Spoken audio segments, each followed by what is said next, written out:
Good afternoon, ladies and gentlemen. My name is Barry Bias, and I would like to welcome you to another exciting show of Crossfire. Today's topic of discussion will be subliminal advertising. Among other topics, we will be discussing and trying to find answers to questions. Is it real? How well does it work? Does it work at all? Should advertisers use it? What are the, if any, ethical implications associated with subliminal advertising? So sit back and enjoy as we try to answer these questions. My first guest today coined the term subliminal advertising. His early experience in the 1950s with the tachoscope showed an 18% increase in soda sales and a 58% increase in popcorn sales. He's a strong believer that subliminal advertising works and is utilized heavily in the media. Please welcome Dr. James Victory. Thanks, Barry. Enjoy being on the show. You know, my whole professional life has been devoted to studying the subconscious and the way it affects our lives every day. I actually was the first to use subliminal advertising, something I'm very proud about, but I've conducted a handful of conclusive studies which proves that we are influenced by our subconscious every day. I found that women will blink significantly less while shopping in a supermarket, and that women subconsciously link baking a cake to giving birth. Some call my studies ludicrous, but I call it science. You know, I'm here to talk about my 1957 study when I was living in New Jersey. I was able to get my hands on a T-scope, like you said before, which, for those of you who don't know, is a machine that is able to display images very quickly for a small fraction of a second. This machine is able to show images for as short as 1/3000th of a second, which is completely undetectable by the human eye.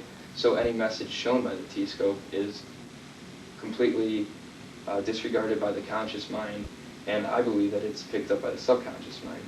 But anyway, in 1957 in New Jersey, I was able to bring my T-scope to a movie theater, and with the consent of the owners of the movie theater, I was able to insert several of these messages into the movie Picnic, which was a new release at the time. My first image was Hungry, Eat Popcorn. It was projected on the screen at 1/3000th of a second, again, completely undetectable to the eye. The second was Drink Coca-Cola. And by comparing the previous sales results from an in-movie purchase of cola and popcorn, I found that cola had increased 18.1% and popcorn had increased 57.8%, an extremely substantial percentage. Not surprisingly, after my test, there's a huge public outcry. People were scared that advertisers would be able to put subliminal messages in ads, radio ads, television ads, and get them to buy things that they have no desire to buy. However, I'm here to defend the fact that subliminal advertising is not bad. Even though you can't tell what's going on in your subconscious, each person is still responsible for themselves. There's a sense of personal responsibility. You're not going to be persuaded to buy something that you do not really want to buy. And my test also concluded that in order for subliminal messaging to work, it has to stir a desire you already have, and it must proctor an instant response. The effects of subliminal messaging will wear off after a very short period of time, especially if the message is not consistently played. Thank you. Now, Mr. Victory, it has been reported that you have falsified your test data back in 1957. Do you think, given today's circumstances, especially with the knowledge people have that subliminal advertising exists, do you think you will be able to reproduce those figures? Well, in reproducing it would be very tough. You know, I would happen to be in the right situation at the right time with being able to get my hands on the T-scope, and with the cooperation of the movie theater company. I doubt I would have any success in persuading the owners of a theater to let me try it again. I'm sure it would produce another huge public outcry. But I feel if I could get my hands on that, and the situation is right, then I feel I could produce some similar results. I mean, it's been argued before that I fudged my numbers a little bit before, but I was only one person working that past experiment, and I tried the best I could. I had to record all the sales, make sure the T-scope was working right. There's so many things I had to do, and I did it to the best of my ability. And from what I found, I still stand by my results. So you believe there was an increase in sales, even though your numbers may be a little off? My numbers may not be perfectly correct, but I truly believe that subliminal messaging will work. I mean, even if not by the 58% that popcorn went up, but by some At least significant some. fraction. Absolutely. Thank you, Mr. Vickery, on your viewpoints. My next guest tonight is Dr. Bob Markowitz. He's a veteran lawyer in the music industry. Through high-profile cases, Dr. Markowitz has extensive experience with the term backmasking. That is, subaudible words and messages hidden in a larger song. Please welcome Dr. Bob Markowitz. Thanks, Barry. How you doing today? Just fine, Bob. Thanks for coming on the show. No problem. Well, I'm used to the constant press over subliminal messages in songs. As you can tell, I've been around the music business a little while, almost since you were born, probably. I was one of the first lawyers to surface when the claims against Led Zeppelin were presented, and I'm here to tell you that they are absolutely, positively false. One of the biggest cases of my life was the lawsuit against Ozzy Osbourne in the mid-'80s. After a couple of teenagers committed suicide, a few crazy folks lashed back at the rock music industry, namely Mr. Osbourne. The lawsuit was over the song Suicide Solution. Well, it's just a song title, folks. They said a subliminal message was contained in it when played at half speed. The idea that a song like this could cause these children to kill themselves is ludicrous. I'm a believer in free speech, so I took the job of defending Mr. Osbourne. The plaintiffs believed the song lyrics were such: I know people. You really know where it's at. You got it? Why try? Why try? Get the gun and try. Shoot, shoot, shoot. This is absolutely ludicrous. You cannot hear these lyrics in the song. I have listened to it numerous times, even though I love Ozzy. He's my bud. They use these lines as major evidence that Mr. Osbourne had told their children to kill themselves. The court used the Hess test to determine if speech should be restrained only when it directly is imminent to lawless action. Needless to say, these words don't cause lawless action. You cannot say these children committed suicide because of these lyrics. And of course, he was found not guilty. They could not provide enough evidence that linked the song to the suicides. And of course, with my expertise in the field, Mr. Osbourne avoided jail time this time. Well, the case was not exactly subliminal messaging because it's not under the spectrum of human awareness, because evidently the children could hear it, and half speed isn't quite 1,000, I don't even know what he said. 1/3000. Oh, excuse me, 1/3000th of a second. However, these people are wrong because subliminal messaging is still false. Mr. Vickery, I respect him somewhat, but he was already on the program, is a charlatan. His results had no test group, and in no way scientific. He even told a magazine reporter that he fudged the whole thing. Keeping these facts in mind, songs with subliminal messages cannot make your child kill himself, so lay off the music business. I'm here to tell you that entertainment is not a scapegoat for bad parenting. Marilyn Manson cannot tell your children to go kill people. This is absolutely false. Well, just to clarify that James Vickery comment, we already did discuss it. Oh, Numbers may be a Well, little excuse off, me. but Well, that's all if I right. could say something, Barry. Bob it is, right? Yes, it's Bob. Bob Markowitz. Even though you don't agree with my test, my test results support your case. I found that in my test that subliminal messaging, which that song played at half speed, is subliminal messaging because you cannot pick up those messages when the song is played full speed. It can only be read by the subconscious. So, that being said, the subconscious cannot make you do something that you do not already want to do. So, I don't know why you're arguing against me. Well, but I never expect thought you to- about it that way. Okay. All right. Barry, do you have some questions? I do. Could you clarify what exactly backmasking is, and do you honestly believe it works? It does not work. Backmasking is when you play a song backwards and you hear subliminal messages that Satan's coming to get you. Worship Satan. They did it to Led Zeppelin and Stairway to Heaven, and gosh darn it, that's a good song. There's no backmasking in it So whatsoever. you don't believe Led Zeppelin ever tried to insert? Oh, they might have tried, but it didn't work. It didn't work. Okay. And you think, like you were saying, with Ozzy Osbourne, you think the parents are just being overzealous in a sue happy society? Absolutely. They just want someone to place the blame on besides themselves. All right. And finally, just as everyone's viewpoint, do you believe that subliminal messaging or in advertising really has any effect? Absolutely not. It does not have an effect. There are no conclusive results to say that it does. All right. Very interesting views, Bob. I'd like to thank you for coming on the program. Next we have Mr. Bruce Smith, an advertising representative for Fox News Entertainment.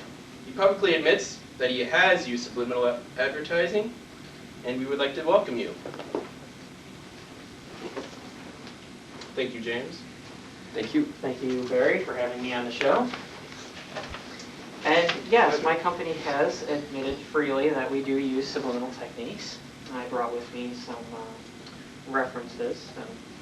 I can talk to you. What was your name again? Bob Markowitz, nice to meet you. Bob, nice to meet you. First of all, I'd like to talk about the fact that most people think that price is an issue when it comes to subliminal advertising. Now, inserting one frame into a TV advertisement, which we commonly do, is relatively inexpensive. And if it has an impact, is actually a boost in sales for any product we may be advertising for. Print ads, they do cost quite a bit to airbrush, but if the message has an effect, we don't need to worry about that because sales will go up along with it. According to the law books, which, well, I actually have the FCC's investigation of subliminal techniques with me today, there are no laws governing subliminal messaging. Now, the FCC does happen to have a policy statement out that is a kind of guideline, doesn't really have an effect for broadcasters. Now, as an advertising company, we have nothing to do with the broadcasters, so that policy statement only applies to them, so there's nothing to restrict us. Now, subliminal advertising, as I believe you were pointing out, it hasn't been proven to work, but it hasn't been proven otherwise either. So there's still the possibility that it'll have some effect. Now, one of my advertising companies, I would say beauties that we've worked on was the Bush campaign. I think you all might remember the 2000 Bush campaign against, what was it, Gore's, something Gore came up with. Are you talking about the medical health plan? Oh, The rats ad? Yes, the rats as it might be. Yeah, we did the subliminal work for that advertisement and went over quite well, I thought. And Bob, who was it again who won that election? I believe he's still in office at Bush. Yeah, so to some degree we might be able to boast that our advertisement helped the Bush campaign. Very strong points. Yeah. Bruce, yes. So, does your company actually believe that subliminal advertising works? Actually, despite the fact that Mr. Vickery's results may have been a little off, or not as accurate as we would hope they would be, it's still believed by my company that subliminal advertising works, and we will continue to use our current techniques until there is adequate proof that our techniques are ineffective, because until then, we did see some results, so why not continue? So you say you're going to still use it, you're going to come out with some more rats ads. Well, we won't use that again since it was uncovered by the Democratic Party. But yes, we will continue to use other advertisements subliminally in our ads. All right. Wait, I have a question. So you think that ad made people vote for Bush? I believe that ad made people not vote for Gore. Whether or not they voted for Bush is another thing. They could have voted for any other party in our obvious two-party system. What about their parents? Don't you think their parents could have made them vote for Bush? Yeah, that's what I thought. Go ahead. All right, Bob. All right, you done? Yes, I believe so. I think you can leave. I'm done. Mr. Smith, just one second. I'd like to thank you for coming on the show. Well, thank you for Have a having very me. good evening.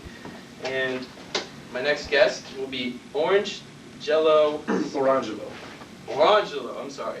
He's a reverend, and it has the extreme belief subliminal messaging is against the Lord's plan. Reverend? Hello. It's a pleasure to be on your show today. Pleasure to have you. My name is the Honorable Reverend Orangelo White.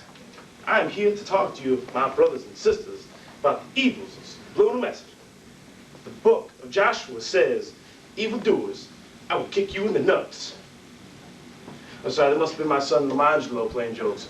But basically, the Bible so saith, the Lord, subliminal messaging is evil, malevolent, and inconceivably irrelevant. For what reason would a company include a sexual message in its product? Any product that is 200 proof, God approved, would need no sexually charged messages. Example, Disney Company, Sex in the Sky and the Lion King. Good children, take off clothes. In Aladdin, I'm outraged. The Good Book, narrator's note, show Bible. From the hand of God to us, changed, unchanged, unscripted, undiluted, and unedited, says in the words of, is there something funny? No, I'm sorry. This is the Lord's message. There's nothing funny about the Lord. There is He nothing. can strike you down. As I was saying, Please go on. in the words of Chris Rock, no sex in the champagne room. Now, the champagne room is a metaphorical reference to this mortal coil and strip club in Vegas, which is irrelevant, but the message is clear. Sexual references are inappropriate in today's medium. Medium? Okay. So, Mr. Rajal, Yes. Reverend Rajal, where do you find your inspiration? Well, I get my inspiration from the Lord above and from in my pants. The Bible in my pants, that is. That you can see right here, the Good Book. Thank you. All right. Well, moving on. My next guest needs no introduction. From Disney, please welcome Michael Eisner. How you doing? Thank you for coming on the show, Mr. Thank Eisner. you. Thank you for inviting me. How you doing, Mr. Orange Joe? The Lord forgiveth, he who transgresses. All right. Please, by all means. Well, we at Disney, actually, first I'd like to say that we agree with what Mr. Markowitz said earlier, that not only is subliminal messaging non-existent or non-effective, but it's an inappropriate attack at Disney for people that are already imagining these things in their head. Let me go through them one example at a time.